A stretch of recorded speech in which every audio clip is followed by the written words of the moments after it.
Good morning बच्चों, आवाज आ रही है घर वालों बच्चों? ठीक है। तो लास्ट टाइम हम लोगों ने टेंजेंट नॉर्मल के क्वेश्चंस करना स्टार्ट किए थे। तो पहले बेसिक टाइप के क्वेश्चंस किए थे, पैरामीट्रिक वाले और सारे टाइप के क्वेश्चंस हम लोगों ने कर लिए थे। देन उसके बाद वो देखा था कि पॉइंट लाइज आउटसाइड, वो वाला क्वेश्चन कर लिया था। एक पॉइंट लिखवाया था मैंने, किसी पॉइंट पे टेंजेंट, मतलब tangent passes through a point, it does not mean कि tangent is drawn at that point. ये पॉइंट लिखवाया था, उस पर क्वेश्चन नहीं करवाया था, तो वो क्वेश्चन कर लेते हैं। तो क्वेश्चन लिखो, let the tangent to the curve let the tangent let the tangent to the curve y is equals to x cube. Let the tangent to the curve y is equals to x cube passes through point 1 1, passes through point 1 comma 1. Let the tangent to the curve y is equals to x cube passes through point 1 comma 1. Then find equation of all possible tangents. Then find equation of all possible tangents. तुम लोगों में से एक किसी एक person की attendance नहीं है। 13 लोग बैठे हैं, अटेंडेंस में 12 लोगों ने लिखा है, किसकी नहीं रहेगी?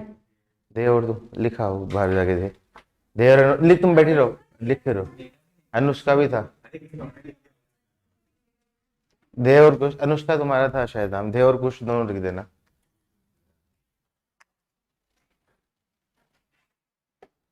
हाँ करो, सोल्व करना है। If the tangent if the tangent to the curve y is equals to x cube passes through point 1 comma 1, then find equation of all possible tangents.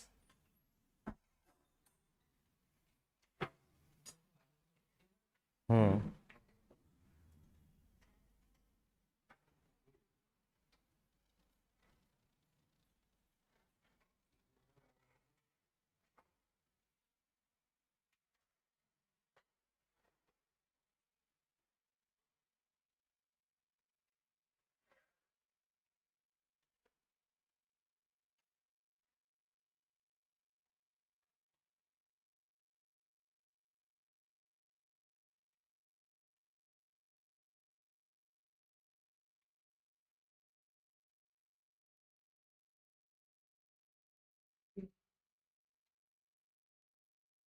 क्या करोगे इस केस में? उसने बोला है कि पासेस थ्रू 1,1, इसका मतलब ये नहीं कि 1,1 पे टेंजेंट है। वो हो सकता है 1,1 पे टेंजेंट हो भी सकती है, वो डिपेंड करेगा, सिचुएशन ऐसी आएगी, पॉइंट कैसे आएगा।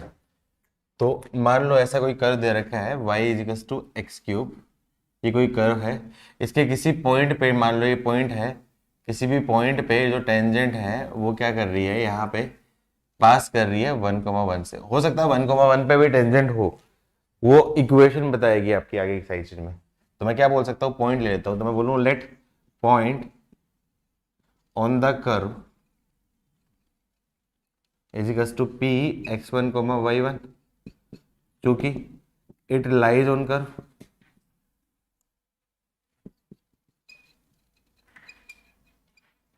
तो मतलब आपका क्या जाएगा, y1 is equals to x1 की होल क्यूब। ये इक्वेशन आगे मैनिपुलेट करने में काम आएगी। तो मैं क्या बोल सकता हूँ, ये कोई पॉइंट P बोल दो, तो equation of tangent at P, तो क्या होती है, y minus y one is equals to d y by d x. इसको डिफ्रेंशिएट कर दूं तो d y by d x की वैल्यू क्या आ जाएगी आपकी, 3x²। तो बोल सकता हूँ d y by d x at P x1 comma y one, उसकी वैल्यू क्या आ जाएगी, 3x1 का होल स्क्वायर। इसकी वैल्यू क्या आ जाएगी, 3x1 का whole square into x minus x. इसकी इक्वेशन को सिंप्लीफाई करूंगा तो आपका क्या आ जाएगा, y की जगह क्या रख देता हूँ, आपका y की जगह क्या रख देता हूँ, अच्छा y से, अब ये क्या 1 1 से पास करा रही, क्योंकि दिस पासेस 1,1, 1,1 से पास कर रही, मतलब 1,1 सेटिस्फाई करेगा। तो 1 minus y one is equals to 3x1² into 1 minus x1। अब y1 की वैल्यू क्या दे रखी थी, y1 की वैल्यू क्या दे रखी है आपकी, x1 क्यूब। तो y1 की जगह रख देता हूँ 1 माइनस x1 की whole cube is equals to 3x1 का whole square into 1 minus x1। यहाँ पे फॉर्मूला लग जाएगा a cube minus b cube. तो क्या जाएगा, 1 minus x1 into 1 plus x1 का whole square is equals to 3। कुछ गड़बड़ डिवाइड बाई डी एक्स गलत तो नहीं लिखा ना मैंने, कुछ सही किया, गलती तो नहीं की ना कुछ। 3x1 का स्क्वायर इंटू 1 - x1। तो इससे क्या समझ में आया, 1 - x1 से 1 - x1 मतलब x1 इजिकल्स टू 1। इसका मतलब एक चीज तो क्लियर है कि 1 1 पे भी आपकी क्या होगी, वो टेंजेंट होगी, क्योंकि x1 के ऊपर 1 है तो उसके करस्पॉन्डिंग y1 की वैल्यू भी क्या आ जाएगी 1, मतलब पॉइंट p क्या आ जाएगा 1,1, मतलब 1,1 पे तो टेंजेंट है वो। लेकिन वो कैसे पता चला अपन को, इक्वेशन से पता चला है। ठीक है, उसके बाद रखूंगा तो क्या जाएगा 1 plus x1 minus plus x1 square is equal to 3x1 का होल स्क्वायर। तो क्या रखूंगा आपका 2x1 का whole square minus x1 minus 1 is equal to 0। Simplify करो, x1 की वैल्यू आ रही है क्या कुछ, x1 की कुछ वैल्यू आ रही है। क्या आ रही है x1 की वैल्यू, x1 की दो वैल्यू आ रही है आपकी, क्या है 1, और x1 की वैल्यू क्या आ जाएगी आपकी 1/2 -1/2। तो इससे मेरे को क्या समझ में आया कि 1 1 और -1/2 ये आपके क्या जाएंगे, आपके तीन रूट्स हो जाएंगे। अब देखो यहाँ पे एक चीज ध्यान रखो, ये x1 का, इसकी मतलब ये क्या जाएगी, जो इसकी इक्वेशन ऑफ टेंजेंट की इक्वेशन बनाऊंगा तो x1 की होल क्यूब, x1 - 1 का whole square into 2x1 + 1 is equal to 0, इस टाइप की इक्वेशन बनेगी। इसका मतलब इसका होल स्क्वायर है, मतलब ये जो लाइन है, ये आगे मैं बताऊंगा जब आपका क्या है इवन पावर, ऐसे रिपीटेड रूट्स होते हैं, मतलब तो कई बार ऐसे जो ये जो होते हैं ना, यहाँ पे इस पॉइंट से टच करते हुए निकलेगी। तो मतलब ये जो टेंजेंट है एक्चुअली कैसी होगी, ये इस पॉइंट से टच करते हुए यहाँ पे भी निकलेगी, और इधर पे कोई पॉइंट एक ऐसा होगा जहाँ पे आपका क्या -1/2, वहां पे उस पॉइंट पे टेंजेंट होगी, और यहाँ पे उसको ऐसे टच करते हुए निकलेगी। तो मतलब एक्चुअली कितनी टेंजेंट होगी यहाँ पे, दो टेंजेंट्स रहेंगी। दो टेंजेंट्स क्यों रही, क्योंकि लकीली ये दोनों होल स्क्वायर हो गए। क्यूब होता तीन अलग अलग होते, तो मतलब उस केस में आपका क्या है, तीन टेंजेंट हो जाती। तो उस केस में आपका क्या है, इस x1 के रेस्पेक्टिव y1 एक ये हो गया, वे पॉइंट हो गया, और दूसरा क्या जाएगा आपका x1 इज इक्वल टू 1/-1/2 के रेस्पेक्टिव y1 की वैल्यू क्या जाएगी -1/8। तो मतलब ये p डैश की कोऑर्डिनेट हो जाएंगे -1/2, -1/8। तो मैं क्या कर सकता हूँ, इक्वेशन ऑफ टेंजेंट्स, सबसे पहले TA क्या बोल देता आपका 1,1 पे। तो इस केस में वैल्यू क्या आ जाएगी, टेंजेंट की इक्वेशन क्या आ जाएगी 1,1 पे टेंजेंट। तो उस केस में आपका क्या है dy/dx एट पॉइंट ए, तो क्या जाएगा आपका 3 1 का होल स्क्वायर, तो ये वैल्यू क्या जाएगी 3। तो इक्वेशन ऑफ टेंजेंट क्या जाएगी y-1 is equal to 3 into x-1। तो इसकी वैल्यू क्या जाएगी आपकी 3x - y -3 + 1 आपका क्या है -2 इज इक्वल टू 0। ये एक इक्वेशन। और मैं बोल सकता हूँ TB, ये कहाँ पे होगी एट -1/2 -1/8। तो बोल सकता हूँ dy/dx एट पॉइंट बी। तो 3x1 का होल स्क्वायर मतलब आपका क्या जाएगा -1/2 का होल स्क्वायर, मतलब आपका क्या है 3/4। तो इक्वेशन क्या बनेगी y + 1/8 is equal to 3/4 into x + 1/2। तो उस केस में ये इक्वेशन आ जाएगी। तो कितनी इक्वेशन आएंगी, दो इक्वेशन आ जाएंगी। सॉल्व कर लेना आंसर, वो आगे बताऊंगा मैं। रूट्स और कॉमन टेंजेंट वाली कंडीशंस होगी। एक क्वेश्चन और करवाना था मुझे, मेरे पास देख लेता हूँ मिलता है तो मेरे को। इसी पैटर्न का एक क्वेश्चन था, उसमें और टफ बन रहा है क्योंकि उसकी कैलकुलेशन थोड़ी सी टफ जाएगी। इसमें तो क्या है रूट्स फाइंड हो रहे हैं, उसमें रूट्स आपके क्या इरेशनल वाले आ रहे थे कुछ। मैं एक बार चेक कर लेता हूँ कि कहाँ लिखा है।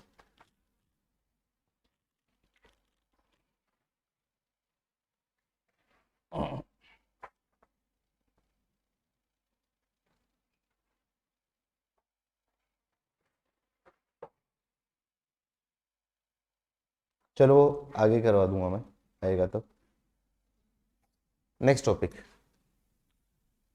नेक्स्ट टॉपिक लिख लिया, पैरामीट्रिक इक्वेशन। याद है टेंजेंट एंड नॉर्मल जब भी निकालते थे हम लोग 2 डिग्री कर्व में सबसे ज्यादा प्रीफर किसको करते थे, पैरामेट्रिक इक्वेशन को। क्योंकि पैरामेट्रिक इक्वेशन क्यों प्रीफर करते थे, लेट्स अज्यूम करो हम लोगों ने पॉइंट क्या मान लिया अपने x1, y1 पॉइंट माना। तो x1 y1 दो वेरिएबल है, दो वेरिएबल को एलिमिनेट करने के लिए दो इक्वेशन की जरूरत पड़ेगी। जबकि पैरामीटर मान लिया तो क्या आ जाएगा, एक वेरिएबल के टर्म्स में आएगा, तो एक वेरिएबल से भी काम हो जाएगा। तो मतलब उसलिए अपन को पैरामेट्रिक इक्वेशन की जरूरत पड़ती थी, याद है। ठीक है, तो पैरामेट्रिक कोऑर्डिनेट मानने बहुत जरूरी आने चाहिए आपको कि कैसे कैसे कोऑर्डिनेट फाइंड कर सकते हैं पैरामेट्रिक कोऑर्डिनेट। ठीक है, तो लिख लो नेक्स्ट, पैरामेट्रिक कोऑर्डिनेट और parametric equation of tangents. Parametric coordinate and parametric equation of tangents.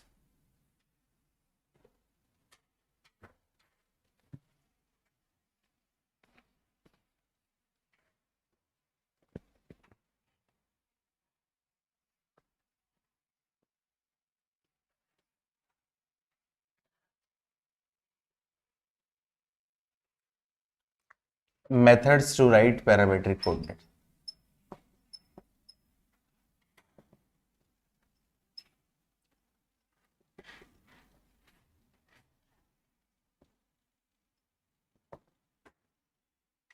अच्छा, पैरामेट्रिक कोऑर्डिनेट की जरूरत क्यों पड़ती है? लिखना चाहो तो लिख सकते हो, क्योंकि यदि पॉइंट हम लोगों ने x1 y1 माना तो उसको दो वेरिएबल है, दो वेरिएबल को एलिमिनेट करने के लिए दो इक्वेशन रहेगी, जबकि पैरामेट्रिक कोऑर्डिनेट क्या आएगा, एक वेरिएबल के टर्म्स में आएगा, तो मतलब एक इक्वेशन से काम हो जाएगा। इसलिए जब भी टेंजेंट की इक्वेशन के लिए पॉइंट एज्यूम करना है तो आपको क्या करना है, पैरामेट्रिक कोऑर्डिनेट ही एज्यूम करना है। तो लिख लो, लिख सकते हो अपने लैंग्वेज में लिख लो, while assuming point parametric coordinate में आपका क्या एक ही पैरामीटर होता है, तो उससे सोल्व करना कंपैरेटिवली ज़्यादा इजी होता है, इसलिए हम लोग को पैरामेट्रिक कोऑर्डिनेट लिखना है। अब बताओ, मैं कुछ कुछ इक्वेशन लिख रहा हूँ, आप उनमें बताना कि पैरामेट्रिक कोऑर्डिनेट कैसे हम लोग ढूंढेंगे। जैसे आपका क्या देखा, एग्जाम्पल के लिए मैं सिखा रहा हूँ, ऐसा मान लो कर दे दिया आपका एक्स को y equals to x cube, जैसे मान लो ये पढ़ा है, y equals to x square तो पढ़ा था, y equals to x cube मैं बोलूँ। अब मुझे इसके ऊपर पैरामेट्रिक कोऑर्डिनेट किसी पॉइंट के कोऑर्डिनेट मान ले, तो मैं क्या करूँ, देखो ऐसे रिलेशन मानू, मतलब पैरामेट्रिक कोऑर्डिनेट के मतलब क्या होता है, वो पॉइंट सेटिस्फाई द कर, यही होता है ना पैरामेट्रिक कोऑर्डिनेट का मतलब, ऐसा पॉइंट मानो कर के ऊपर जो उसको सेटिस्फाई करेगा। अब यहाँ पे मैं क्या कर रहा हूँ, मान लो यदि मैंने जिसकी छोटी पावर होती है ना उसको अज्यूम कर लो, छोटी पावर को मैंने क्या मान लिया आपका टी, तो ये एक्स की वैल्यू मैंने क्या मान ली टी, तो वाई की वैल्यू क्या जाएगी आपकी टी क्यूब, तो मतलब टी कॉमा टी क्यूब इसके क्या आपके पैरामेट्रिक कोऑर्डिनेट। जैसे एग्जाम्पल के लिए ऐसा दे दिया, मान लो आपका क्या है, छोटी पावर या किसी एक पावर को, मतलब किसी एक पावर को, मतलब जिसकी पावर ज्यादा बड़ी पावर वाली ऐसा चीज में किसी एक पावर को, लेट्स अज्यूम करो y square equals to x cube हो गया, तो किसी एक को मान लो, बोलो एक्स को मान लेता है या वाई को माने, एक्स को मान लो, लेट्स अज्यूम करो एक्स को आपने मान लिया, आपका क्या है टी। अब देखो ऐसा मानूंगा जिससे आपका क्या है, तो टी मानने से कोई बेनिफिट होगा नहीं, क्या मानूंगा टी स्क्वायर मानूंगा, तो टी स्क्वायर मानूंगा तो वाई की वैल्यू क्या जाएगी आपकी टी क्यूब। अब देखो आपका टी स्क्वायर की होल क्यूब और टी क्यूब क्यूब। मान लो कुछ और बनाओ, जैसे एग्जांपल बोलूं मैं ऐसा, y is equals to 32x की पावर 5। अब 32x की पावर 5 है, तो इसको मैं क्या करूँ, सबसे पहले 2x की पावर 5 में एज्यूम करूंगा। अब मैं किसको मान लूँ, लेट्स एज्यूम करो मैंने इसको 2x को मैंने मान लिया आपका क्या है t, 2x को मैंने मान लिया आपका क्या है t, तो ये x की वैल्यू क्या जाएगी आपकी t/2, तो ये एज्यूम करो, मान लो ये t/2 मान लिया, तो y की वैल्यू क्या जाएगी उस केस में t की पावर, ऐसे ही आ रहा है क्या, तो आ रहा है कि नहीं आ रहा है बस साइज में। जैसे मान लो कोई भी क्वेश्चन, मान लो मैं ऐसे लिख देता हूँ, बताना एग्जांपल के लिए x square y cube equals to 1। अब इस केस में क्या करूंगा, एक वेरिएबल को दूसरे के टर्म्स में ले जाऊंगा, तो मैं क्या करूँ वाई क्यूब इजिकल्स टू आपका क्या हो जाएगा एक्स की पावर -2। अब मैं क्या करूँ, कुछ ऐसे पावर मानू, यहाँ पे पावर नेगेटिव है, 2 और 3 का आ जाए, तो x को मैं क्या मान लूँ, यदि मैंने आपका क्या x को मैंने मान लिया आपका टी क्यूब, तो y की वैल्यू क्या जाएगी आपकी t की पावर -2, या कुछ भी बोल सकते हो, इसकी वैल्यू t की पावर -3 बोल दी तो ये आपका क्या है टी स्क्वायर हो जाएगा, ऑटोमेटिक हो जाएगा। समझ में आ रहा है थोड़ा बहुत कि कैसे आपको करना है। जैसे और बोलूँ मैं, मान लो ऐसा दे दिया एग्जाम्पल के लिए x की पावर 5 y की power 7 is equals to a की पावर 12। अब इसके मुझे पैरामेट्रिक कोऑर्डिनेट एज्यूम करने हैं, इसके पैरामेट्रिक कोऑर्डिनेट जो एज्यूम करने हैं, तो कैसे करूंगा। अब देखो यहाँ पे इन दोनों पावर का सम ये इसको मैं क्या बोलूंगा आपका x/5 की पावर x/a की पावर 5 और y/7 की पावर y/a की पावर 7 इज इक्वल्स टू 1। ये भूल जाओ, इसको कभी अभी क्या कर लो, कैपिटल x की पावर 5 कैपिटल y की power 7 is equals to 1 assume कर लिया। तो इसका पैरामेट्रिक कोऑर्डिनेट क्या था, किसी एक को मैं मान लेता हूँ, लेट्स अज्यूम करो इसको मैंने क्या मान लिया, x को मैंने क्या मान लिया t की पावर 7, तो ये इसको मैं बोल सकता हूँ x की पावर 5 या इज इक्वल्स टू आपका क्या है y की पावर -7 हो गया। तो x को मैंने मान लिया t की पावर 7, तो y की वैल्यू क्या आ जाएगी t की पावर -5। अब ये x की जगह क्या है अपना, x की जगह x/2 है, मतलब ये क्या है आपका actually capital X is equals to t माना है उन लोगों ने, capital X equals to t माना है, तो x की वैल्यू क्या जाएगा 2, तो क्या जाएगा आपका 2t⁻7 और 2t⁻−5, 2 नहीं मतलब a t⁻7 और a t⁻−5।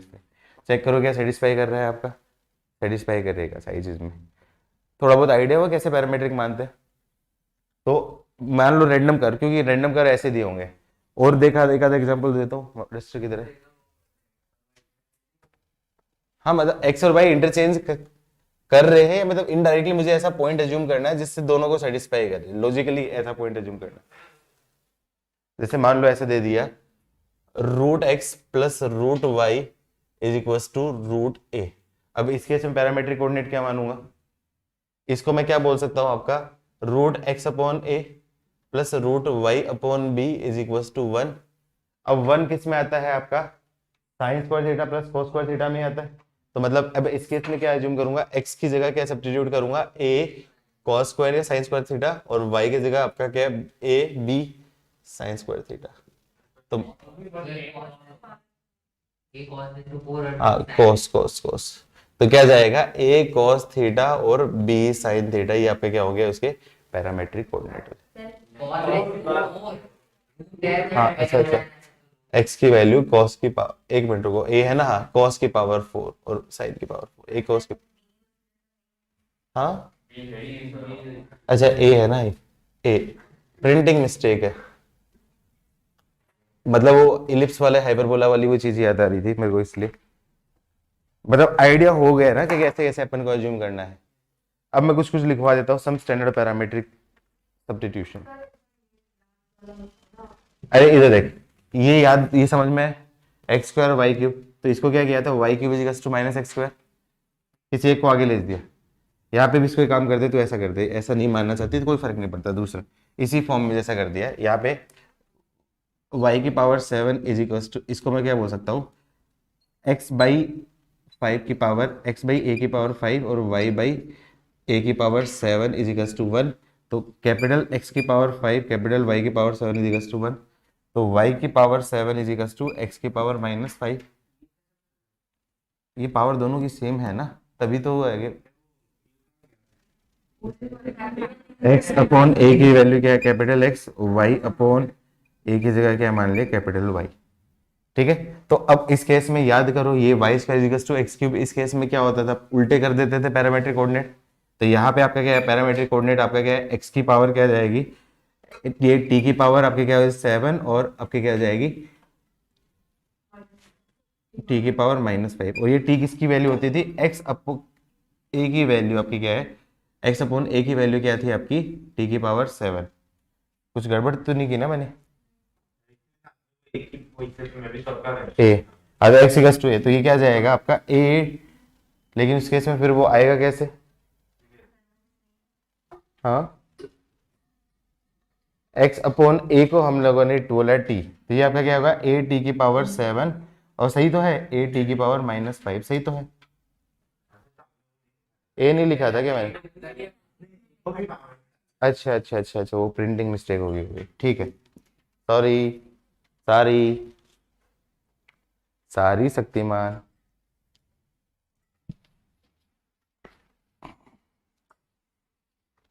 आगे मैं क्वेश्चंस करूंगा तो वहां पे जो कॉम्प्लिकेटेड सारी की इक्वेशन जो होगी ना, वहां पे अपन दो वेरिएबल ना मानना पड़े, इसलिए अपन ये कर रहे हैं पैरामेट्रिक कोऑर्डिनेट। तो लिख लो some standard parametric substitution, some standard parametric substitution, some standard parametric substitution. Basic तो आते ही है, पहला आपका क्या है x² plus y² is equal to r²। Niyanta बताएगी, जल्दी से बताओ इसमें क्या जाएंगे,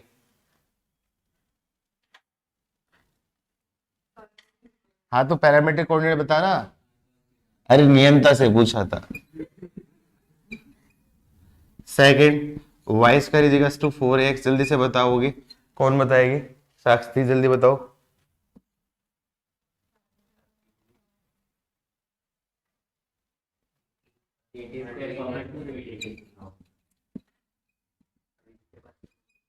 x square equals to 4a भाई,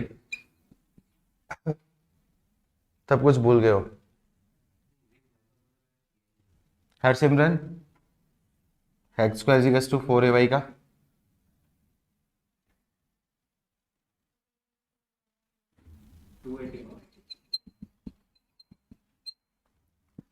रिवाइज की बहुत ज़्यादा जरूरत है, extreme. X square upon a square y square upon b square equals to 1, बताओ। A cos theta b sine theta, x square upon a square minus y square upon b square equals to 1। तो a sec theta b tan theta, ये तो क्या है, वो standard curve है जो आपको ऑलरेडी आते हैं। और स्टैंडर्ड कर्व यहाँ पे आएंगे भी नहीं, क्यों? स्टैंडर्ड कर्व तो आप लोगों ने टेंजेंट नॉर्मल पैराबोला उधर इलिप्स में ही कर लिए थे। तो जहाँ पे भी स्टैंडर्ड कर्व आएंगे तो वो तो वैसे भी करते थे अब वहां पे डायरेक्टली। लेकिन यहाँ पे अपन क्या पढ़ेंगे नॉन स्टैंडर्ड कर्व के लिए, ये तो ऑलरेडी आपको आते हैं। अच्छा मान लो, इसी में मान लो ऐसा दे दिया, एलिप्स ऐसा दे देगा एग्जांपल के लिए कि एक्स प्लस एच का whole square upon a square plus y plus k का whole square upon b square is equal to 1। इस केस में क्या मानते थे? Minus h plus a cos theta और minus k plus b sine theta. इस type के जरूर आ सकते हैं कि कंप्लीटिंग स्क्वायर करके रिड्यूसिबल हो, क्योंकि वो वहां पे नहीं थे, वहां पे सिर्फ स्ट्रेट फॉरवर्ड वाले टाइप के क्वेश्चन नहीं थे।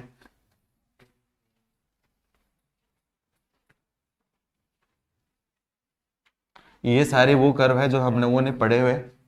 अब नए कर्व जो आप लोगों ने नहीं पढ़े हैं, सिक्स्थ, ये एक स्टैंडर्ड कर्व है, ये याद रखना, root x plus root y is equals to root a. अभी पढ़ा है क्या होता है इसका, एक कॉस की पावर 4 थीटा बी साइन की पावर ए ही है ना। हाँ, सेवंथ, एक्स की पावर 2/3 प्लस वाई की पावर 2/3 इज इक्वल्स टू ए की पावर 2/3। जल्दी से बताओ क्या होगा? एक्स की पावर 2/3, इसको ए से डिवाइड कर दूंगा, एक्स अपॉन ए की power 2/3 plus y upon b की पावर 2/3। एक्स अपॉन ए की पावर 2/3 की वैल्यू क्या आ जाएगी आपकी? Cos square theta. तो आपका क्या, 2 से 2 कैंसिल, तो एक्स की वैल्यू क्या आ जाएगी? ए कॉस क्यूब थीटा और ए साइन क्यूब थीटा। एट्थ मान लो कर, ऐसा मान लिया कि एक्स की पावर एन अपॉन ए की पावर एन प्लस वाई की पावर एन अपॉन बी की power n is equals to 1। Random ले लिया, कोई भी पावर ले ली, तो उस केस में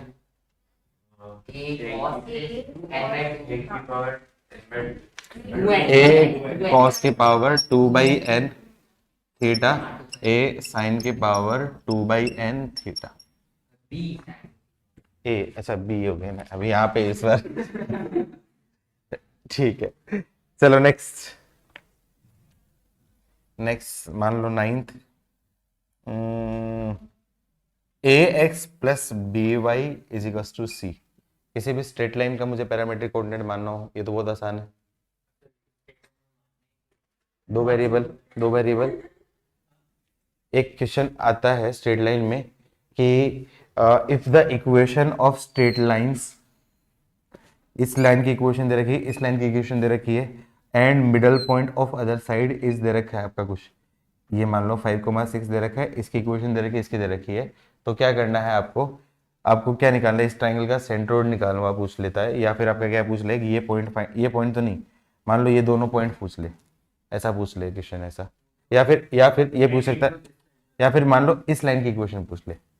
तो उस केस में आप क्या करोगे? सबसे पहले आप ये पॉइंट फाइंड करोगे, ठीक है, आप लोग ये करोगे जनरल मेथड, ये पॉइंट फाइंड करोगे, उसके बाद ये दोनों फाइंड करने हैं ना, आपके पास बड़े कॉम्प्लिकेटेड से आएंगे। बताओ कैसे करेंगे? कोई मिड पॉइंट मान लो, ये 5,6 आपका क्या मिड पॉइंट दे दिया, करो इससे भी करो। हाँ, मिड पॉइंट मान लो 5,6 मिड पॉइंट है, फिर कैसे करोगे? ठीक है, मीडियन की इक्वेशन निकल जाएगी। मीडियन से क्या आ जाएगा? आपको इस लाइन की इक्वेशन निकालनी है, एल्टीट्यूड नहीं है वो, मीडियन निकलेगा। आपको इस लाइन की इक्वेशन निकालनी, ये पॉइंट फाइंड करोगे, उसके बाद इससे पास होने लाइन की इक्वेशन, इससे पास होने लाइन की इक्वेशन, लेकिन ये भी बड़ी कॉम्प्लिकेटेड जाएगी, बहुत लेंथी जाएगा ये। तो इसका सबसे बढ़िया तरीका, हाँ बताओ, नहीं नहीं बताओ बताओ जल्दी से सोचो बाकी लोग। ये लाइन की क्वेश्चन दे रखी, ये लाइन की क्वेश्चन दे रखी, स्ट्रेट लाइन का बहुत फेमस क्वेश्चन में से आता है ये। लंबी, मतलब ये मेथड से करोगे ना 4 से 5 मिनट लगती हैं आराम से प्रॉपर। सब तुम लोगों क्या करते हो, ये पॉइंट फाइंड करते हो सबसे पहले, ठीक है। और क्या करोगे फिर उसके बाद? हाँ हाँ, तो इससे 4 वेरिएबल बनेंगे उस केस में। उसमें मैं बताता हूँ, स्टूडेंट ने क्या किया था यहाँ पे, ये पॉइंट मान लिया पहले, पॉइंट ऑफ इंटरसेक्शन निकल गया, ये पॉइंट आपका क्या निकल गया, ए कोमा बी निकल गया, मान लो आपका क्या 1,2 मान लो, मैं मान लेता हूँ 1,2 मान लिया, ठीक है। तो इस पॉइंट को उन्होंने क्या किया, अल्फा बीटा, इसको क्या किया जाए, गामा और डेल्टा मान लिया था, ठीक है। तो अब इन दोनों के मिड पॉइंट से सबसे पहले एक इक्वेशन आ जाएगी, और दूसरा आपका क्या है, इस पॉइंट से पास होने वाली लाइन की इक्वेशन, इससे पास होने वाली लाइन की इक्वेशन निकाली थी, उन दोनों को कंपेयर करके अल्फा बीटा गामा डेल्टा की वैल्यू फाइंड करी थी, लेकिन ये बहुत लेंदी जाएगा। इस केस में अब ऐसा करो, ये पॉइंट ऑफ इंटरसेक्शन निकालने की जरूरत ही नहीं है, इसको क्या मान लो, कुछ भी अल्फा कोमा बीटा मान लो, ठीक है। तो इसकी वैल्यू मान लो, ये आपकी क्या इक्वेशन दे रखी है, a x plus b y plus c equals to 0 है, तो ये आप इक्वल्स टू सी बोल देता हूँ इसकी। तो इसकी वैल्यू क्या जाएगी, ये सेटिस्फाई करेगा, तो इसकी एक्स कोऑर्डिनेट मान लिया अल्फा, और वाई कोऑर्डिनेट आपने क्या मान लिया, आपने वाई कोऑर्डिनेट मान लिया सी माइनस ए अल्फा अपॉन बी, तो ये अल्फा पैरामीटर में हो जाएगा। बात बात ये होगी कि सिर्फ ये एक वेरिएबल की टर्म्स में आएगा, एक वेरिएबल के, हाँ, लेकिन इससे कैलकुलेशन बहुत, क्योंकि देखो एक पॉइंट सिर्फ यहाँ पे अल्फा बीटा गामा डेल्टा नहीं, सिर्फ एक पॉइंट निकालने की जरूरत है, सिर्फ ये पॉइंट निकल जाएगा तो इसकी इक्वेशन आ जाएगी। ये काफी टाइम बचाता है, काफी, ये प्रैक्टिकली किया था इसलिए मैं पता है, क्योंकि बच्चों को मैंने टाइम दिया था, प्रोमोटेड के बच्चे ही थे, तो वो अच्छे बच्चे हैं सारे, तो उन लोगों ने ऐसे ही सोचा था, तो उनका काफी टाइम बचा था वहां पे, ऑलमोस्ट 2 मिनट से ज्यादा बचे थे इस मेथड से, ठीक है। तो वहां पे चाहिए होती है, तो इस केस में मान लो कोई पॉइंट मैंने मान लिया, एक्स की वैल्यू अल्फा मान ली, तो वाई की वैल्यू क्या जाएगी, सी माइनस ए अल्फा अपॉन बी। तो ये छोटी छोटी चीजें तो होती है, 1-2 मिनट भी बचा रही है, तो मतलब आपके लिए काम की चीज है वो, तो आपका काम तो यही है ना आपका, वेरिएबल्स को एलिमिनेट करना, वेरिएबल्स को एलिमिनेट करना। 10 जैसे ये x y equals to c square का आपने क्या माना था, सी टी और सी बाई टी, वो इसी कंसेप्ट से तो माना था, अरे इसी से तो माना था। इसको क्या बोला था आपने, x upon c into y upon c equals to 1। इसका याद है ना क्या होता था, ये हाइपरबोला है ना, क्या होता है इसका, सी टी और सी बाई टी, वो इसी कंसेप्ट से तो आता है, एक्स की पावर 1 और वाई की पावर -1 इजिकल्स टू 1, तो वाई इजिकल्स टू एक्स की पावर -1, तो इसको मैंने मान लिया टी, तो वो क्या आपका क्या जाएगा, टी की पावर -1, तो उसमें आपका एक्स बाई टी, तो इसी कंसेप्ट से आता था ना आपका 11th, एक्स की पावर m इंटू वाई की पावर n इजिकल्स टू ए की पावर m प्लस n। जल्दी से बताओ पैरामेट्रिक कोऑर्डिनेट क्या होगा, एक्स की पावर m वाई की पावर n इजिकल्स टू ए की पावर m प्लस n।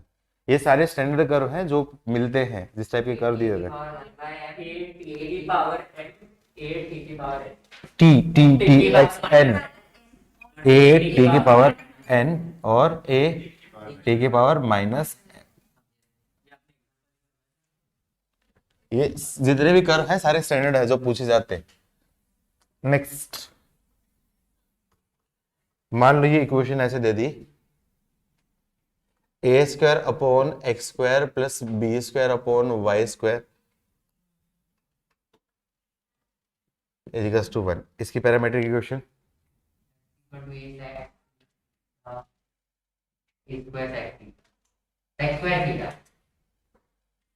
ए सेक थीटा और b cosec theta, very good, ठीक है, बाकी तो सब पता है।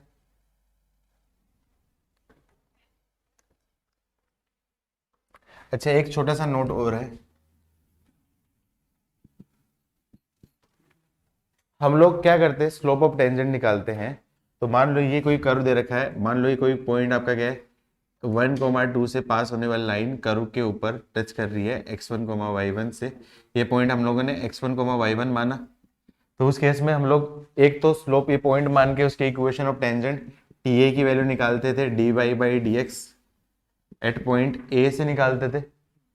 अब यहाँ पे एक और फास्ट मेथड हो टेंजेंट निकालने का, ये पॉइंट दे रखा है, ये पॉइंट दे रखा है, तो ये इक्वेशन ऑफ टेंजेंट ये मैं बोल सकता हूँ y1 minus two upon x1 minus one, ये भी होती है। ये आपको पता है। आप लोग क्या सोचते हो कि 2D वाले फॉर्मूले अपन यहाँ पे यूज ना करें, अपन डिफरेंशिएट है, लेकिन 2D वाले फॉर्मूले यूज करने से कई बार आपका क्या है, काम आपका बेनिफिशियल हो जाता है। तो आपको एक मेथड ये भी है कि आपका क्या है y2 minus y one upon x2 minus x1, ये चीज करके भी यूज कर सकते हैं क्योंकि दोनों टेंजेंट सेम है। तो कैलकुलेशन आपके कई बार बचाते हैं। मैं क्वेश्चन कराऊंगा। हाँ मतलब एक पॉइंट से टेंजेंट खींचा होगा ऊपर, हाँ हुआ तो वही लेंथ गिरेंगे ना। हाँ, point of length of tangent तो क्या होगी, मान लो ये कोई कर्व दे रखा है, लेट्स अज्यूम करो पैराबोला कर्व दे रखा है। अब इसके ऊपर ये पॉइंट आपका क्या आउटसाइडर है, तो इस पॉइंट की जो ये एक टेंजेंट होगी और ये एक टेंजेंट होगी, दो टेंजेंट हो जाएगी। तो इस पॉइंट की टेंजेंट के पॉइंट ऑफ इंटरसेक्शन से जो डिस्टेंस होगी वो आपका क्या है, लेंथ ऑफ टेंजेंट, या फिर उसको पावर भी बोलते हैं। सर्किल के केस में पावर ऑफ सर्किल होती है वो। ठीक है, लिख लिया, लिख लिया। क्वेश्चंस करते हैं हम लोग।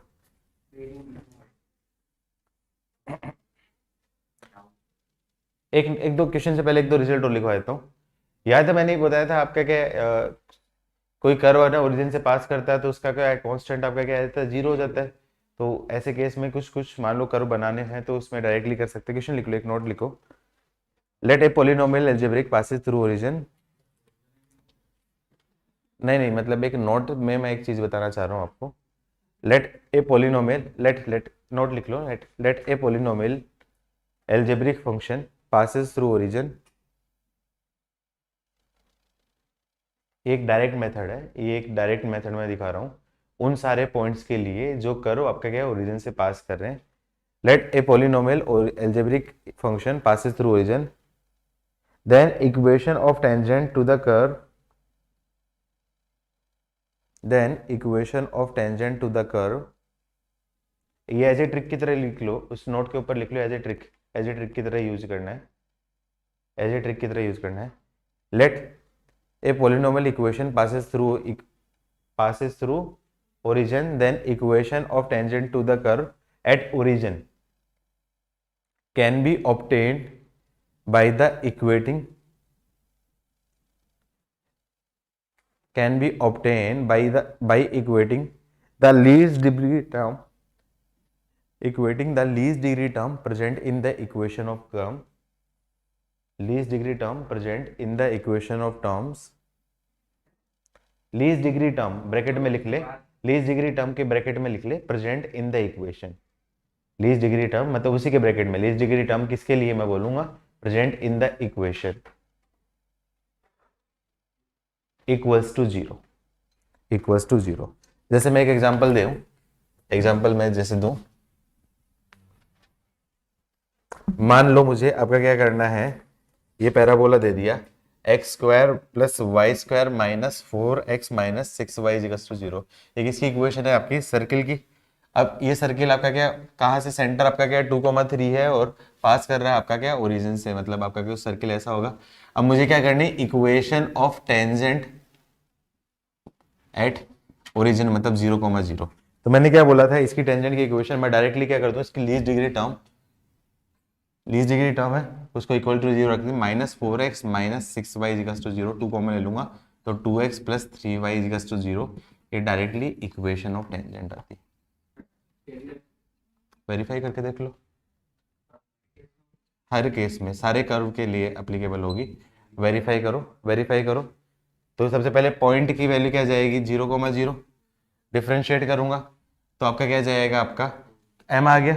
तो equation tangent y minus zero is equals to m into x minus zero, मतलब आपका क्या जाएगी y is equals to m x.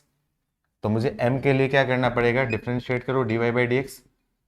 तो dy बाई डी एक्स के लिए क्या कर दूंगा, डिफ्रेंशिएट कर दूंगा तो क्या जाएगा आपका 2x plus 2y into d y by d x minus 4 का क्या जाएगा, minus 4 plus 6 is equals to zero.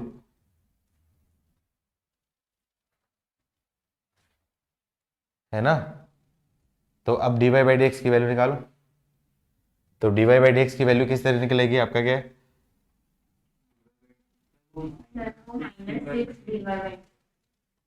यहाँ पे कुछ गड़बड़ हुआ, ये 6 divide by d x minus 6 divide by d x, तो डिवाइड बाई डी एक्स की दो टर्म हो जाएगी, तो बोल सकता हूँ आपका डी, तो 2y माइनस 6 और आपका क्या जाएगा आपका 4 माइनस 2x, तो dy by d x equals to 4 minus 2x upon 2y minus 6 और dy by d x at 0,0, तो रख देता हूँ 4 माइनस 0 अपॉन 0 माइनस 6, मतलब क्या आएगा -2/3, रखोगे तो m की वैल्यू आ जाएगी। ठीक है, ये तो बहुत बेसिक था। हाँ मेरे भाई, रुको रुको, हाँ बोलो, यही क्वेश्चन है। हाँ क्यों नहीं होगा, करके देखो। 2x स्क्वायर एक्स की टर्म तो 0 हो जाएगी ना, कुछ भी हो, x square plus y square कुछ भी हो, एक्स की टर्म तो 0 हो जाएगी।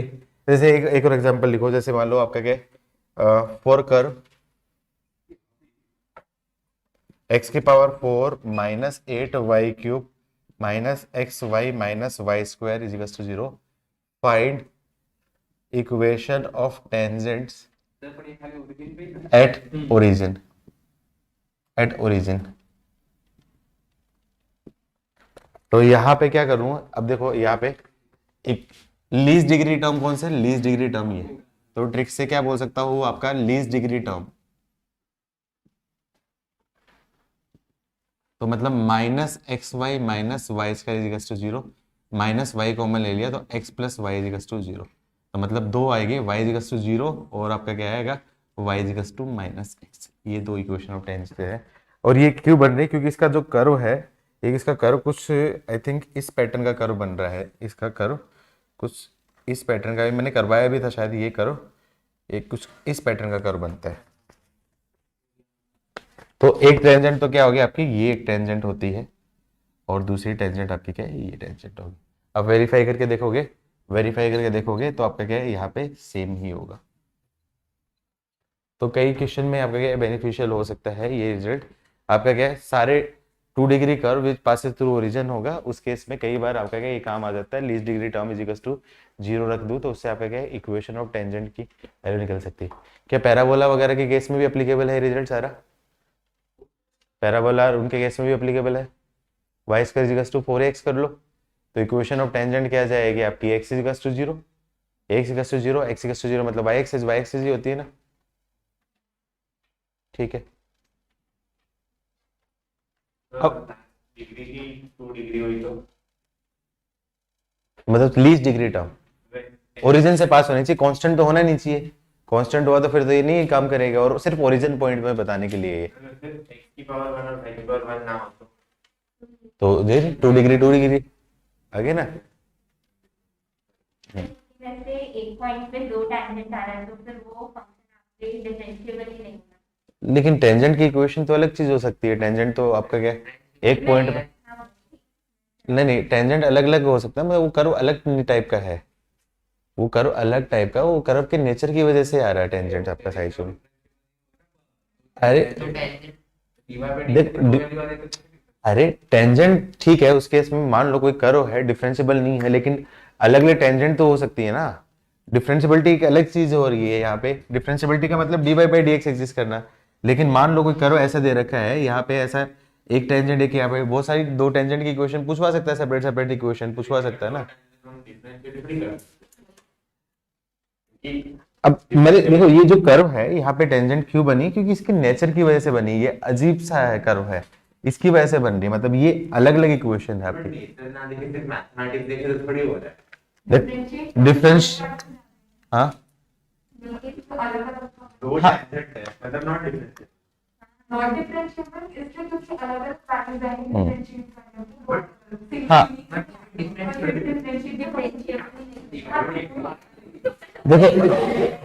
देखो देखो आई थिंक ये दो अलग अलग कंसेप्ट हैं, डिफरेंटेबिलिटी की वहां पे चीज है, मतलब यहाँ पे ये पूछना चाह रहा होगा कि वो हो सकता है कि आपका क्या उस पे सेपरेट जो इक्वेशन तो टेंजेंट है वो लेके आनी है सही चीज में। मेथड डिफरेंशिएट करके नहीं निकालने का होना चाहिए। हाँ तो फिर उस केस में हो सकता है डायरेक्टली निकलेगी इक्वेशन। उस केस में यदि ऐसा हो सकता है जिसमें डीवाई बाई डी की जरूरत ना पड़ेगी क्वेश्चन, ऐसे तो कोई क्वेश्चन मेरे सामने दिखा नहीं है क्योंकि ये वाला अलग कर्व है। लेकिन प्राचीन ने जो क्वेश्चन पूछा है मतलब क्वेश्चन तो सेंसिबल है, ऐसा नहीं कि क्वेश्चन सही नहीं है। लेकिन ऐसी कंडीशन कभी ऐसी अराइज हुई नहीं है कि आपका क्या है पॉइंट पे दो टेंजेंट आ रहा है और वो आपका क्या है डिफरेंटेबल नहीं है। चलो एक बार आप भी सोच के आना, मैं भी कल सोचता हूँ। देखो डिफरेंटेबल तो क्यों है, डिफरेंटेबल तो ये देख सुन, डिफरेंटेबल क्यों है क्योंकि यहाँ पे आपका कर्व में शार्प कॉर्नर नहीं है। ये कर्व का नेचर ही ऐसा है ना, यहाँ पे ये इस पॉइंट पे दो अलग अलग टेंजेंट आ रही है सारी चीज में। ये कर्व ऐसा है, ये कर्व ऐसा है, ये कर्व आर्बिट्रेरी कर्व है ना, बस अजीब सा कर्व है ये। तो अजीब सा कर्व है तो यहाँ पे तो देखो शार्प कॉर्नर नहीं दिख रहा है, मतलब आपका क्या डिफरेंटेबल वाली तो चीज तो होगी। अब उस केस में पॉइंट आपका क्या एक पॉइंट यहाँ पे ले रहे हो, एक पॉइंट यहाँ पे आप ले रहे हो, एक से एक फंक्शन नहीं है, इम्प्लीसिट फंक्शन है। अब जो पढ़ते हो वो एक्सप्लिसिट फंक्शन के लिए पढ़ते हो, ये एक्सप्लिसिट नहीं, एक्स और वाई की टर्म सेपरेट नहीं हो रही है यहाँ पे। मतलब f of x f of y का कर्व है ये। जो आप पढ़ते हो ना वो फंक्शन वो y equals to f x के कर्व के लिए बात करते हैं हम लोग, जबकि ये f of x f of y के लिए है। तो मतलब ये दोनों इक्वेशन में है, तो हो सकता है यहाँ पे ऐसी सिचुएशन अराइज हो जाए कि आपका क्या यहाँ पे टेंजेंट हो जाए। ठीक है, वो अनुष्का भी बोल रही थी, वो लॉजिक भी ठीक ही था। लेकिन अपन जो पढ़ रहे थे वो जो डिफरेंटेबिलिटी पढ़ी थी वो अपन ने y equals to f x के लिए पढ़ी थी, हम लोगों ने f of x f of y के लिए डिफरेंटेबिलिटी नहीं पढ़ी। हो सकता है f of x f of y के लिए डिफरेंटेबिलिटी के लिए ये डिफरेंटेबल आ जाए, तो इस केस में टेंजेंट एग्जिस्ट आ रही है। हाँ बच्चे, इसका ट्रिक का प्रूफ प्रूफ निकाल लो। सबसे पहले पॉइंट निकालो 0 0, ऑब्जर्वेशन है एक्चुअली, ट्रिक कुछ नहीं है, सिर्फ 5-6 स्टेप बचाने का तरीका है। क्या करोगे इससे पहले, सबसे पहले पॉइंट आ जाएगा, डिफरेंशिएट करोगे, D by by d x की वैल्यू निकालोगे, तो ये देखो ये तो आपका क्या 0 आ जाएगी क्योंकि इसमें हायर टर्म बचेगी, इसमें लोअर लोअर टर्म बचेंगी, तो वो लोअर लोअर टर्म आपके क्या एलिमिनेट हो जाएंगे, तो उस वजह से ये आता है। डिफरेंशिएट करोगे तो एक एक टर्म कैंसिल हो जाएगी ना, तो मतलब वो कांस्टेंट टाइप से कुछ आ जाएगा। देखो यहाँ पे ये वेरी ऑब्जर्वेशन में ये चीज तो हमने वेरीफाई की है, तो ट्रिक नहीं है सच, ये आपका क्या 3-4 स्टेप बचाने का तरीका है आपका। अब वो क्वेश्चन जो बता रहा था ना बड़ा वाला जो जिसमें पैरामीट्रिक मानते वो वाला करो, क्वेश्चन लिखो। ये क्वेश्चन टफ अपनी कैलकुलेशन की वजह से होगा, क्वेश्चन टफ ऐसा नहीं है लेकिन कैलकुलेशन की वजह से टफ होगा। क्वेश्चन लिखो।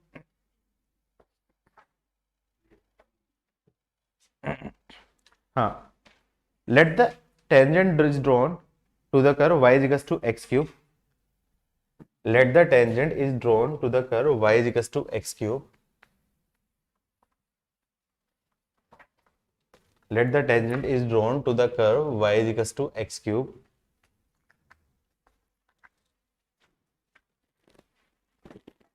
At the point 2,8, at the point 2,8, सबसे पहले 2,8 लाइज ऑन कर्व है, तो कर्व है मतलब कर्व के ऊपर कोई पॉइंट है 2,8, at the point 2,8 meets again या फिर इंटरसेक्ट कर्व्स अगेन, मतलब एक ही बात है, meets again the curve at point b, then find point b. ये वाला नहीं था, ये तो इजी वाला था, ये तो इजी वाला था, मैं कंफ्यूज हो रहा था इस क्वेश्चन में। ये तो इजी वाला है, ये तो बहुत आसान निकल जाएगा। Let the tangent drawn to the curve, point आपका क्या दे रखा है आपका y equals to x cube at point 2,8 meets again the curve at point b, then find point b। आसान है, तो बहुत आसान है।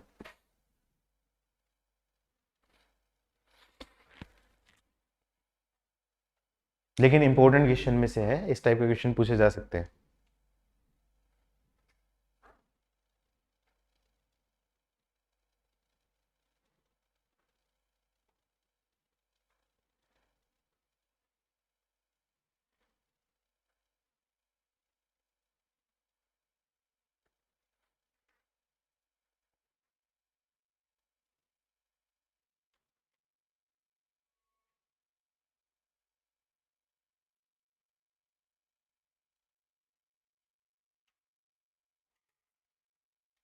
आ गया आंसर, क्या आ गया पॉइंट -4 -64, ये वो वाला नहीं था, ये दूसरा वाला था।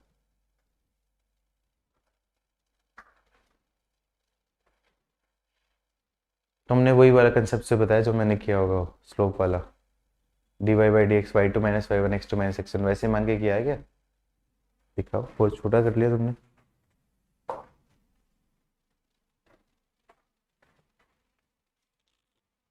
अच्छा सिंपल दिया तो फिर डायरेक्ट ठीक है, गुड। लेकिन बाकी लोग सिंप्लीफाई नहीं कर पा रहे हो।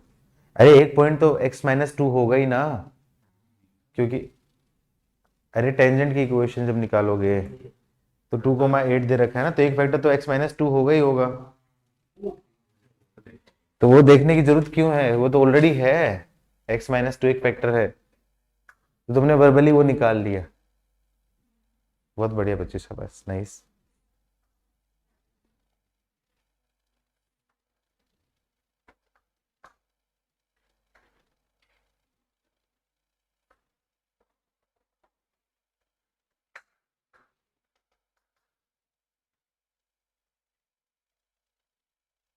जैसा कि मैं देख रहा हूँ सब लोग बहुत लेंदी लेंदी कैलकुलेशन में फंस रहे हैं, सब फंस रहे हैं।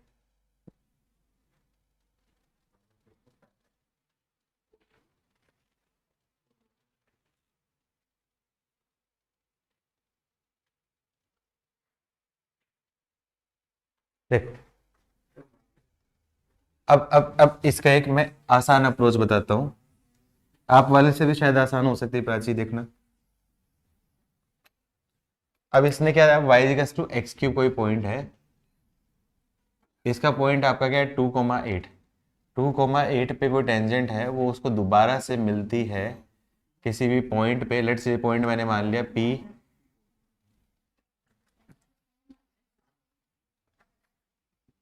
ये कोई कर्व ऐसा है 2,8 है, 2,8 पे कोई टेंजेंट है, वो इसको मिलती है इधर दोबारा, ये पॉइंट P। x1 y1 आप मानते हो, लेकिन x1 y1 मत मानो, क्योंकि x1 y1 मानोगे तो दो वेरिएबल आएंगे।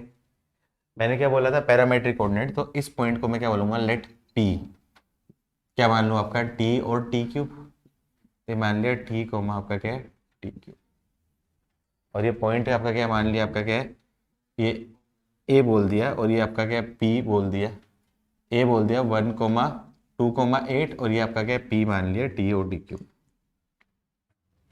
ठीक है, तो मैं बोल सकता हूं dy बाई dx एट ए के लिए क्या कर दूं, डिफ्रेंशिएट कर दूं, तो क्या जाएगा आपका dy बाई dx की वैल्यू क्या जाएगी आपकी 3x², और x की जगह क्या रख दो आपका 2, तो मतलब क्या है आपका 12। तो आपको जो पता है, चूंकि m की वैल्यू क्या होती है आपकी dy by dx at a is equals to, मैं बोल सकता हूँ y2 minus y1 t cube minus 8 upon t minus 2, उसकी वैल्यू 12 बोल सकता हूँ। तो t minus 2 into t square plus t 2t plus 4 upon t minus 2 और इज इक्वल्स टू 12।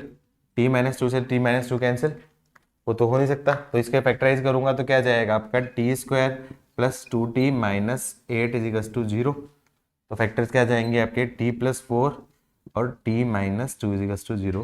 तो मतलब t की वैल्यू क्या जाएगी -4 और t की वैल्यू क्या जाएगी आपकी। हाँ एंड में यही किया है, लेकिन उसमें दो वेरिएबल आए ना, कैलकुलेशन कंपेरेटिव थोड़ी लेंदी हुई है। अपना एम क्या है, तो कैलकुलेशन को थोड़ा सा सिंप्लीफाई करना पैरामेट्रिक कोऑर्डिनेट मान के। अब देखो यहाँ पे आपको क्या है, कुछ ज्यादा ऐसा सोचना नहीं पड़ेगा। अब इसने क्या, इसका तो दिमाग अच्छा है, इसने तो क्या डायरेक्टली सोच लिया। अब बाकी लोग अपन वहाँ पे सोच पाने में दिक्कत हो रही है, तो वो वाली चीज बच जाएगी, वो डायरेक्टली इक्वेशन में कुछ ना कुछ सिंप्लीफाई हो जाएगा। ठीक है, तो ये पॉइंट क्या जाएगा, ये टी हो जाएगा, तो इसका मतलब पी के कोऑर्डिनेट क्या जाएंगे -4, -64। यही किया है इसने, वर्बली किया है, बिना पेन चलाए।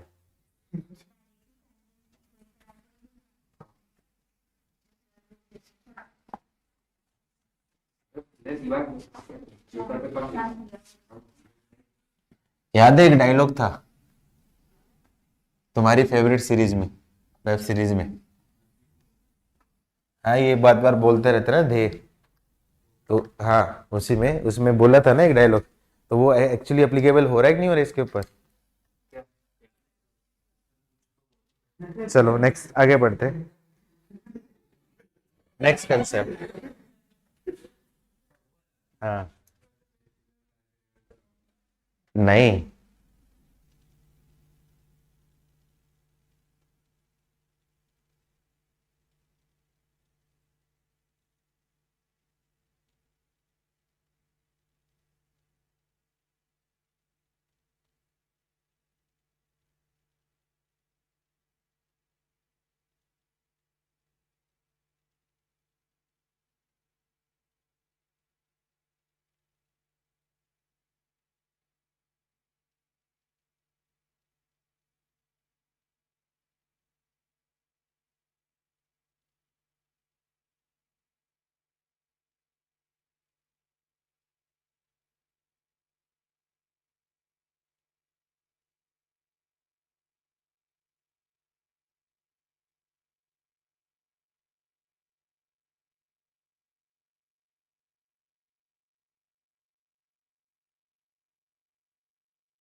नोट, आगे नोट ली। नोट, मैं वो जो पॉइंट बताई थी ना कुशल, वो वाली बता रहा हूँ आपकी सारी चीज में। याद है आपका ये क्वाड्रेटिक इक्वेशन का ग्राफ था, क्वाड्रेटिक इक्वेशन, ये आपका क्या एक्स एक्सेस था। एक्स एक्सेस को यहाँ पे कट करेगा, कितना रूट्स बनेंगे? 2 रूट्स। यहाँ पे कट करूंगा तो भी आपका क्या है? 2 रूट्स। यहाँ पे कट किया तो 2 रूट्स। यहाँ पे टच किया तो कितने रूट्स बनेंगे? 2 सेम रूट, या फिर मैं क्या बोल सकता हूँ आपका रिपीटेड रूट्स। ये कब से होगा? ये कर्व की इक्वेशन और एक्स एक्सेस को अपन ने सोल्व किया। तो कई बार अपन क्या करते हैं, कर्व की इक्वेशन और लाइन की इक्वेशन, कर्व और लाइन की इक्वेशन को सोल्व करता हूं। कर्व और लाइन की इक्वेशन को सोल्व करने के लिए, दो कर्व को सोल्व करने के लिए सबसे बढ़िया तरीका क्या है? उन दोनों के पॉइंट ऑफ इंटरसेक्शन निकालो। तो मैं उनके पॉइंट ऑफ इंटरसेक्शन, मान लो आपका क्या है, कुछ इस पैटर्न के पॉइंट ऑफ इंटरसेक्शन आए वाइल सॉल्विंग कर्व और लाइन की इक्वेशन, इस टाइप के पॉइंट ऑफ इंटरसेक्शन पे इंटरसेक्ट करे, तो इस केस में मैं क्या बोल सकता हूं? इस केस में इवन टाइप रिपीटेड रूट होंगे।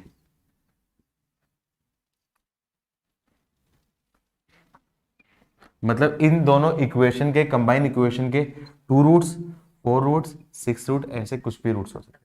जैसे मैंने बोल दिया y इज टू एक्स की पावर 4, तो यहाँ पे x की पावर 4 है, मैं लिखवाऊंगा प्रॉपर। और यहाँ पे, तो यहाँ पे कितने रूट्स होंगे? x इक्वल्स टू 0 0 0 0, कितने आपके? 4 रिपीटेड रूट्स। ये कंसेप्ट क्वेश्चन करने में काम आएगा, मैं अगला क्वेश्चन इसी पे कंसेप्ट पे कराऊंगा। सिमिलरली मान लो कोई कर्व ऐसा दे रखा है, ये पॉइंट ऑफ इन्फ्लेक्शन से पॉइंट से पास करे, ये पॉइंट ऑफ इन्फ्लेक्शन वाला पॉइंट है, और कर्व ऐसा है, ये स्ट्रेट लाइन ऐसी दे रखी है, ये पॉइंट ऑफ इन्फ्लेक्शन है और ये कर्व ऐसा है। तो इस केस में मैं बोलूंगा odd type repeated roots. Odd type में क्या बोल सकते हैं? आपके 3 रूट्स, 5 रूट्स, 7 रूट्स, इतने आपके क्या है? रूट्स हो सकते हैं। Example, y equals to x की पावर 5, ग्राफ बनाया एक्स की पावर 5 का ग्राफ कुछ ऐसा होता है कि नहीं होता है? तो इस केस में ये जो लाइन का हो गया, तो x इक्वल्स टू 0 0 0 0 और 0, 5 रिपीटेड रूट है कि नहीं है? रिपीटेड रूट्स का कंसेप्ट तो फिजिक्स में उसमें पढ़ा ही था ना, क्वाड्रेटिक इक्वेशन में तुम लोगों ने, जितना भी डिवाइड, क्वाड्रेटिक में नहीं पढ़ा था क्या? dy by dx equals to 0, d2y by dx equals to 0, d3y by dx 3 equals to 0, तो उतने नंबर ऑफ रिपीटेड रूट्स होते हैं। तो वैसे ही कंसेप्ट ही है आपका डायरेक्टली, तो लिख लो। हाँ, कट हो गया होगा, ये नहीं कट हुआ, अच्छा ये कट हो गया, मैं ऊपर लिख देता हूँ। ये आपका क्या है? y is equals to x की पावर 5 है, ये y is equals to x की पावर 5 है, ये पॉइंट ऑफ इन्फ्लेक्शन है, ये पॉइंट ऑफ, इसके साथ देखूंगा तो x इक्वल्स टू 0 0 0 0 और 0, 5 रिपीटेड रूट्स होंगे। तो लिख लो, मैं पॉइंट लिखवा देता हूं। If the tangent of curve is solved, if the tangent of curve is solved with the curve, और कर्व किस फॉर्म में होनी चाहिए? कर्व किस फॉर्म में होनी चाहिए? Algebraic polynomial. लिख लो, ब्रैकेट में लिख लो, curve is an algebraic polynomial.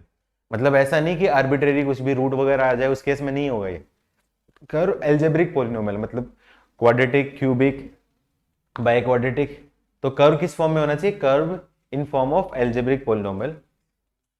Then repeated roots are obtain. Then repeated roots are obtain. और रूट्स कितने होंगे आपके? ग्रेटर देन इक्वल्स टू 2 से ज्यादा रूट्स होंगे। Then if the equation of if the tangent of the curve, if the tangent is solved with curve, if tangent is solved with curve, और curve किस form में होना चाहिए? Algebraic polynomial होना चाहिए। then repeated roots are obtained।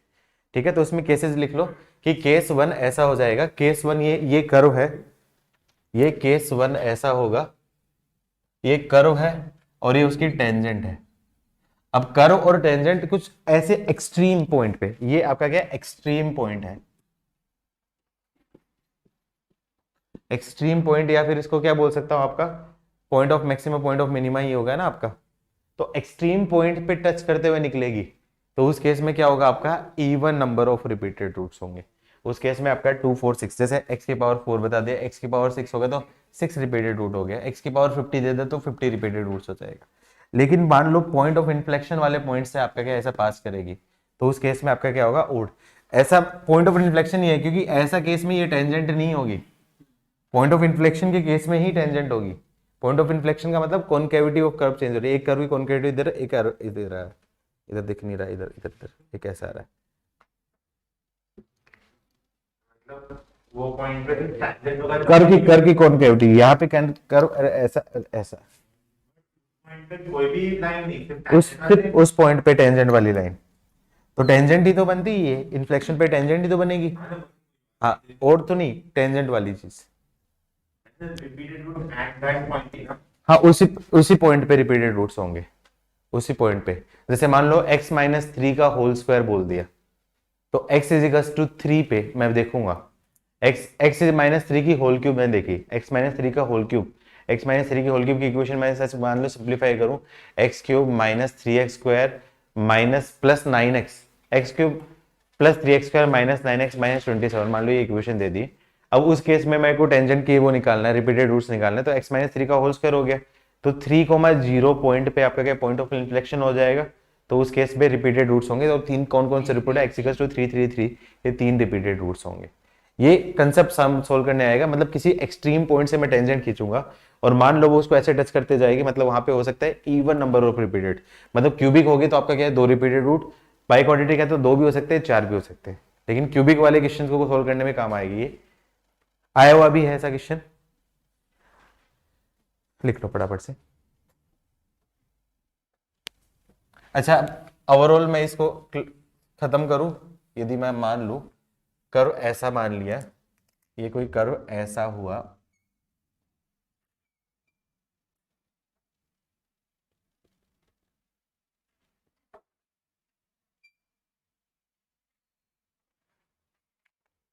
Let's मान लो ये आपकी क्या टेंजेंट है,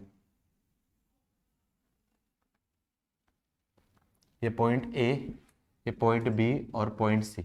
कर्व आपका क्या 3 पॉइंट्स पे इंटरसेक्ट कर रही है, तो ए पॉइंट आपका क्या एक्सट्रीम पॉइंट है, तो ए पे कितने रिपीटेड रूट होंगे? Even number of repeated roots. ये टेंजेंट की equation, even number of repeated roots. B क्या आपका पॉइंट ऑफ कॉन्केविटी चेंज हो रही है ना, बी पे कॉन्केविटी चेंज हो रही है, बी पे क्या करूंगा? Odd number of repeated roots. और ध्येय बताएगा, जल्दी से बताओ, ध्येय बताओ, सी पे कितने नंबर ऑफ रिपीटेड रूट्स होंगे?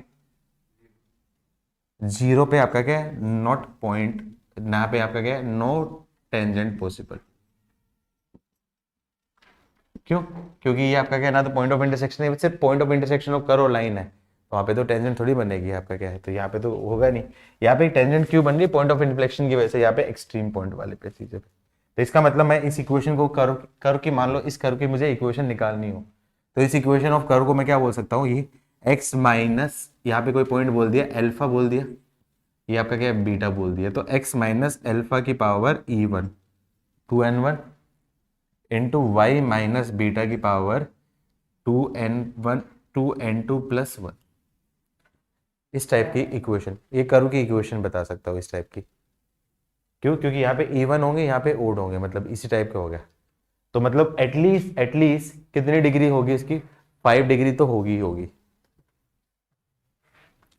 5 डिग्री की तो होगी, उससे ज़्यादा भी हो सकती है, रिपीटेड रूट्स तो है ना, तो एटलीस्ट 5 डिग्री की तो मिनिमम होगी, और ज़्यादा भी हो सकती है, वो अपन नहीं बता पाएंगे इस केस में। हाँ कुछ पूछ रही हो? हाँ हाँ, बढ़ा दो। ये जो भी करता है ये करता है, करता है। हाँ चलो कंटिन्यू करें अपन अगले पीरियड में। कितने बजे आऊँ मैं? 1:30 बजे? 1:30 बजे आऊँ? 1:30 बजे आता हूँ मैं। ये एटलीस्ट कम कर देता हूँ, है आधा घंटा भी नहीं पड़ा अपन, नहीं 1 घंटा पढ़ लिया ना अभी तो। हाँ हाँ, आधा घंटा तो 2-4 मिनट तो ऊपर। नहीं, आधा घंटा बिगड़ा नहीं है, 1 घंटा बिगड़ा है आज का। चलो हाँ, मिलता हूँ 1:30 बजे, वापस से मिलता हूँ, और घर वालों भाग